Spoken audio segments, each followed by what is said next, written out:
মুক্ত বাতাসে উড়ে বেড়ানো পাখি হামিংবার্ড। পৃথিবীর সবচেয়ে ছোট এই পাখির রয়েছে ৩০০ প্রজাতি। এমনকি দীর্ঘ দূরত্বের পরিযায়ী পাখিটি প্রতি সেকেন্ডে ডানা ঝাপটাতে পারে ৮০ বার। উত্তর আমেরিকার দেশ মেক্সিকোর ৭৫ বছর বয়সী নারী ক্যাটিয়া লাতুফ স্বামীর মৃত্যুর পর নিজেরও ধরা পড়ে ক্যান্সার। এ সময় তার বন্ধু পরিত্যক্ত হামিংবার্ড ছানার যত্ন নেয়ার অনুরোধ করেন।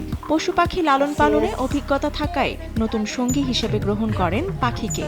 শখের বশে নাম দেন গুচি। পরবর্তীতে নিজস্ব হামিংবার্ড অভয়ারণ্য খোলার সিদ্ধান্ত নেন। অভয়ারণ্যটি প্রতি বছর ২০০ থেকে ৩০০ হামিংবার্ড ছাড়ে প্রকৃতিতে।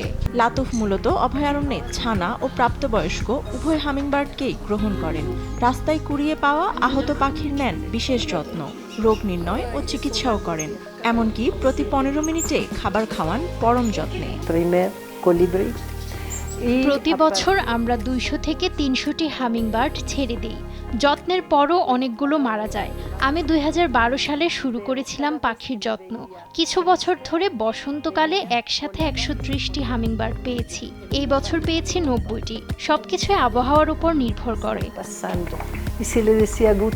লেবাননে জন্মগ্রহণ করেন লাতুফ, যেখানে নেই স্থানীয় হামিংবার্ড। ১৯৮০ সালে